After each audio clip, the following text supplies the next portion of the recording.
வரலாற்றில் இது வரைக்குமே பார்த்திங்கன்னா பெண்களை பற்றி நல்ல விதமாக தான் சொல்லியிருக்காங்க. அவங்கள நம்மளுக்கு சமமாகவோ அவங்கள ஒரு தெய்வமாக தான் பார்க்குறாங்க பெண்கள்.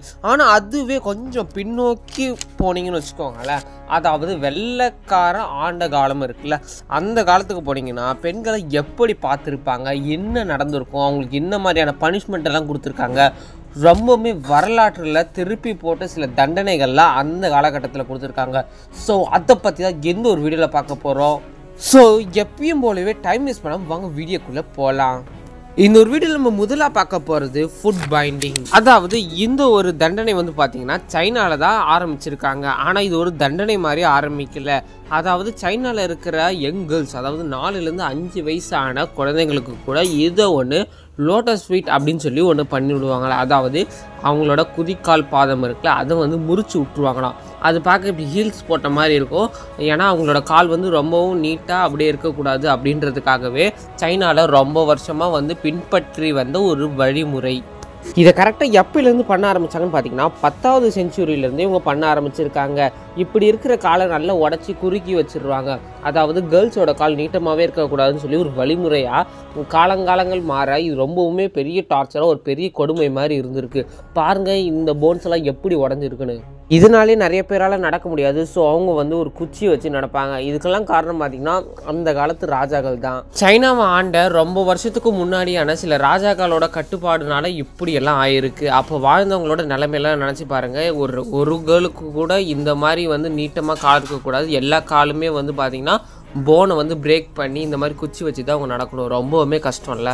இதை பார்க்குறப்ப உங்களுக்கு என்ன தோணுதோ மறக்காமல் அந்த கமெண்ட்ஸில் சொல்லிவிடுங்க. ஸோ வாங்க அடுத்து நம்ம ரெண்டாவதாக பார்க்க போகிறது தி கார்செட். ஒன்றும் இல்லைங்க, அதாவது வந்து பார்த்திங்கன்னா இந்த ராஜாக்கள் காலத்தில், அதாவது இது வந்து முக்கியமாக வந்து பார்த்திங்கன்னா வெளிநாட்டுக்காரங்களுக்கு நடந்த ஒரு சம்பவம். அதாவது அவங்களோட அந்த பெரிய பெரிய ட்ரெஸ்ஸு போடுறப்ப ஷூலேஸ் மாதிரி வச்சு இருக்க, அதாவது ஒரு பெரிய கயிறு சணல் மூட்டையை கட்டுற மாதிரி அவங்களோட ட்ரெஸ்ஸை வந்து போடுவாங்க.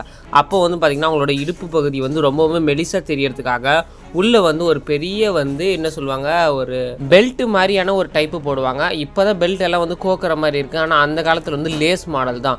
ஸோ அந்த காலத்து ராஜாக்கள் மாளிகையில் உள்ள பெண்களுக்கு வந்து இடுப்பு சைஸ் வந்து ரொம்பவுமே மெலிசாக இருக்கணுன்றதுக்காக இந்த ஒரு பெல்ட்டை போட்டு நல்லா இருக்க கட்டுவாங்க. இதை வந்து அவங்க அன்றைக்கி ஒரு நாள் ஃபுல்லாக போடுறதுனால அந்த சைடு வந்து ரொம்பவுமே இழுத்து அவங்களுக்கு ஒரு மாதிரி ஆகிடும். அதாவது எப்படின்னா ரொம்பவுமே மெலிஞ்சு போன மாதிரி ஆகிடும். என்னதான் அந்த ஃபங்க்ஷனில் ரொம்பவுமே அழகாக தெரிஞ்சாலும் வீட்டுக்கு வந்து அந்த ஒரு இடத்த அவங்க பார்க்குறப்ப பார்த்திங்கன்னா அந்த இடம் ரொம்பவுமே ரத்த கட்டி இருக்கும். அதாவது ரத்தம் எல்லாம் போகாமல் அந்த இடத்துல ரொம்பவும் உறைஞ்சி போயிருக்கும். அதுக்கப்புறம் அவங்களுக்கு செமையான ஒரு பெயின் வந்து இருக்கும். இதெல்லாம் போடணுமா, ஏன் வேறு ட்ரெஸ்ஸு போடக்கூடாதா அப்படின்னு கேட்டிங்கன்னா, அந்த காலத்து வெளிநாட்டுக்காரங்களோட அந்த ராஜாவின் குடும்பங்களில் வந்து இந்த மாதிரி ஒரு ரூல்ஸை வந்து போட்டுருந்தாங்க. இப்போ தான் என்னென்னமோ எக்ஸசைஸ்லாம் பண்ணுறாங்களே, அதெல்லாம் பண்ணி டயட் ஃபுட்லாம் இருந்தால் அப்போ உடம்பு குறைச்சிருக்கலாம். ஆனால் அப்போ இருந்தவங்களுக்கு இந்த மாதிரியான ஒரு டார்ச்சர் நடக்கப்பட்டு இருக்குது. ஸோ வாங்க நம்ம அடுத்து 3வதாக பார்க்க போகிறது தி அயன் சேர். நான் அயன் சேர்ன்னு சொன்னோன்னே ஏதோ இரும்பில் செஞ்ச சேருன்னு நினச்சிடாதீங்க. இந்த ஒரு சேர் ஃபுல்லாகவே வந்து பார்த்திங்கன்னா ஆணிகள் வந்து அடிக்கப்பட்டு இருக்கும். அது மட்டும் இல்லாமல் எக்கச்சக்க லாக்கஸோடு இருக்கும். இதெல்லாம் வந்து பார்த்திங்கன்னா அந்த காலத்தில் பெண்களுக்கு தண்டனை கொடுக்கணுன்றதுக்காகவே தயாரித்த ஒரு ஸ்பெஷலான ஒரு இன்ஸ்ட்ருமெண்ட். ஒரு ஆணி செமையாக குத்துறப்போ இன்னொட இத்தனை ஆணி இருக்கே, அவங்களும் கால் வைக்கிற இடம், உட்கார இடம், கை பிடிக்கிற இடம் எல்லா இடத்துலையுமே இருக்குது. அது மட்டும் இல்லாமல் உட்காந்தோடனே அவங்களோட கை காலெல்லாம் லாக் பண்ணிவிடுவாங்க. நம்மளோட உடம்புல அந்த ஆணி ஏற வலி தாங்க முடியாமல் கத்தி அதுலேயே ரத்தம் வந்து இறந்து போகிறவங்க எக்கச்சக்கமான பேர் அந்த காலத்தில் இருந்திருக்காங்க. அதுலேயும் முக்கியமாக பார்த்திங்கன்னா சில பேர் என்ன சொல்லியிருக்காங்க, அதாவது இதை பற்றி நான் படிக்கிறப்ப சொல்லலாமான்னு தெரில, ஆனால் சொல்லி தான் ஆகணும். அதாவது இப்போ ட்ரெஸ் எல்லாம் இருந்து போட்டு கொஞ்சம் உட்கார வைக்கிறது ஒரு விதம், அது மட்டும் இல்லாமல் ட்ரெஸ்ஸே இல்லாமல் உட்கார வைக்கிறது, அப்போ இன்னுமே ஆணி சீக்கிரமாக இறங்கி அவங்களுக்கு வந்து மயக்கம் வந்துடும். அதாவது ரத்தம்லாம் அதிகமாக வந்துருச்சுன்னா மயக்கம் வந்துடும், அவங்க சீக்கிரமாகவே இறந்து போயிடுவாங்க. இந்த மாதிரியான தண்டனைகளை அந்த காலத்தில் ரொம்பவுமே கொடூரமாக பயங்கரமாக கொடுத்துருக்காங்க. இந்த ஒரு வீடியோவில் நம்ம அடுத்து பார்க்க போகிறது தி கேத்ரின்ஸ் வீல். அதாவது one of the most dangerous torture in the olden days அப்படின்றாங்க. அதாவது இதை சொல்லி ஆகணும்னா நீங்கள் ரொம்பவுமே பழைய காலத்துக்கு போயிட்டு புக்ஸ் எதாவது படித்தா தான் தெரியும், இல்லைன்னா கூகுளில் போய்ட்டு விக்கிபீடியாவில் சர்ச் பண்ணிங்கன்னா தெரியும்னு நினைக்கிறேன். ஏன்னா அதாவது கேத்ரின்ஸ் வீலுன்றது ஒன்றுமே இல்லை, ஒரு பெரிய ஒரு சக்கரம். அந்த சக்கரத்தில் ஒரு மனுஷங்களை கட்டி வச்சுருவாங்க. அப்புறமா ஒரு 4-5 பேர் சுற்றி கடப்பாரை அதெல்லாம் கொண்டு வந்துட்டு நம்மளோட கையோட முட்டிகள், கால் நரம்புகள், மூஞ்சி, முகரை எல்லாத்தையுமே வந்து அடித்து பேப்பாங்க. அப்படி பண்ணுறப்ப அந்த ரத்தம் அப்படி கீழே சுற்றிக்கிட்டே அப்படியே இருக்கும் அந்த வீலில். அப்படியே பார்த்தோன்னு வச்சுக்கோங்களேன், நம்மளை ஏதோ ஒன்று செம்மையாக டார்ச்சர் பண்ணியிருப்பாங்க. நம்மளை அடிக்கப்பட்ட இந்த வீலே இவ்வளோ நொறுங்கியிருக்குன்னா நம்ம அடித்தவோட உடம்பு எப்படி இருக்குன்றதை பார்த்துக்கோங்க. இந்த RRR படத்தில் ஒரு காட்சி காமிச்சிருப்பாங்க. அதாவது எல்லாருக்கும் நடுவில் முன்னாடி வந்து நின்றுட்டு அந்த ராம் சரண் வந்து என்ன பண்ணியிருப்பார், ஒரு பெரிய முள்ளோட ஒரு சின்ன ஒரு என்ன எப்படி சொல்கிறது, ஒரு பெரிய கயிறு மாதிரி இருக்கும், அதை எடுத்துகிட்டு போயிட்டு ஜூனியர் NTR அடிப்பார். அது செம்மையாக வலிக்கும்ல. அதே மாதிரி இதுக்கும் ஒரு வீல்லாம் நடுவில் செட் பண்ணிவிட்டு ஊருக்கு மத்தியில் யார் தப்பு பண்ணாங்களோ அவங்கள கொண்டு வந்துட்டு இந்த வீலில் கட்டிட்டு அவங்களோட கை கால் எலும்பு முட்டி எல்லாமே போட்டு அடி அடிப்பாங்க. நம்ம கை முட்டி தெரியாமல் போயிட்டு எங்கேயாவது இடிச்சுக்கிட்டாலே நம்மளுக்கு லைட்டாக ஷாக் அடிக்கிற மாதிரியான உணர்வெல்லாம் இருக்கும். அவ்வளோ அளவு அந்த ஷாக் வந்து பயங்கரமாக இருக்கும். ஸோ இதுவே போட்டு நம்மளை அடின்னு அடித்தாங்கன்னா இது வலி எப்படி இருக்கும் பா.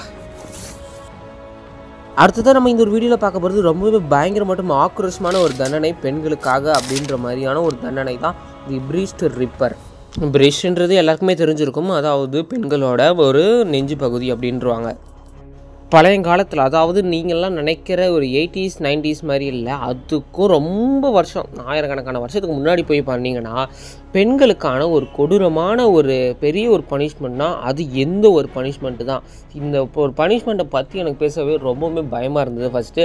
ஏன்னா இதை பற்றி நான் எதாவது சொல்லி நீங்கள் எதாவது தப்பாக நினச்சிப்பீங்களோ அந்த மாதிரியான இருந்தது.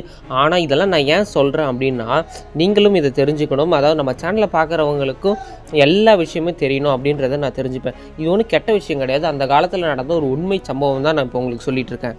நம்ம சேனல் பார்க்குற ஒரு 50% ஆனவங்க பெண்களும் இருக்கீங்க. ஸோ இதை பற்றி நீங்கள் முக்கியமாக தெரிஞ்சுக்கணும். ஏன்னா இதை பற்றியெல்லாம் பேச வேண்டிய ஒரு விஷயம்தான். அதுவும் அந்த காலத்துலலாம் பார்த்தீங்கன்னா இது ஒரு பெரிய தண்டனையாகவே பார்ப்பாங்க. அந்த இடத்த அப்படியே, அதாவது உங்களுக்கு எந்த ஒரு மயக்க மருந்துமே கொடுக்காம அந்த இடத்த அப்படியே வெட்டி எடுப்பாங்களாம். இதை பார்க்குற அந்த ஒரு பெண்கள், சுற்றி இருக்கிற பெண்களுக்கும் ரொம்பவே பயங்கரமாக இருக்கும். அது மட்டும் இல்லாமல் அந்த வலியை அனுபவிச்சுட்டு இருக்கவங்களுக்கு எப்படி இருக்குன்றதை பார்த்துக்கோங்க.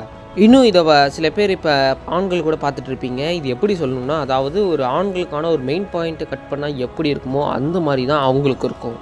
நம்மளோட சேனலில் வந்து பார்த்திங்கன்னா எக்கச்சக்கமான விஷயம் என்ன தான் சொல்லிகிட்டு இருந்தாலும் இந்த மாதிரி விஷயத்தையும் நீங்கள் தெரிஞ்சுக்கணும், அவேராக இருக்கணும் அப்படின்றதுக்காக. ஆனால் இப்போ இனிமேட்டு இந்த மாதிரிலாம் எந்த தப்பு யாராலையும் பண்ண முடியாது, இந்த மாதிரி பனிஷ்மெண்ட்டும் யாராலையும் கொடுக்க முடியாது. ஏன்னா இப்போ வந்து பார்த்திங்கன்னா போலீஸ் சட்டம் நிறைய ரூல்ஸ் அண்ட் ரெகுலேஷன்ஸ் இருக்குது. இதைப்படி தான் வந்து எல்லாருமே ஃபாலோ பண்ணி ஆகணும். இதையும் தாண்டி யாராவது பண்ணாங்கன்னா அவங்களுக்கு வந்து பார்த்திங்கன்னா, அதாவது ஒரு பெரிய போலீஸே வந்து உங்கள் மேலே ஏதாவது அடித்தாங்களோ இல்லை எதாவது பண்ணாங்களோ அவங்க மேலேயே நீங்கள் திரும்பி கேஸ் போடலாம். அவ்வளோ அளவுக்கு வந்து பார்த்திங்கன்னா இந்த காலத்தில் வந்து ரூல்ஸ் அண்ட் ரெகுலேஷன்ஸ் மாறி இருக்குது.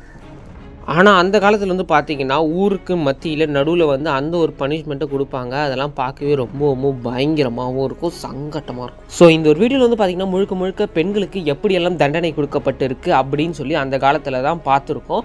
ஸோ இந்த வீடியோ வந்து உண்மையாகவே உங்களுக்கு ஏதாவது ஒரு இன்ஃபர்மேஷனை கொடுத்துருக்குன்ற நம்பிக்கையில் நான் இந்த வீடியோவை முடிச்சுக்கிறேன். இந்த வீடியோ பிடிச்சா லைக் பண்ணி ஷேர் பண்ணி மறக்காமல் நம்மளோட சேனலை சப்ஸ்கிரைப் பண்ணி வச்சுக்கோங்க.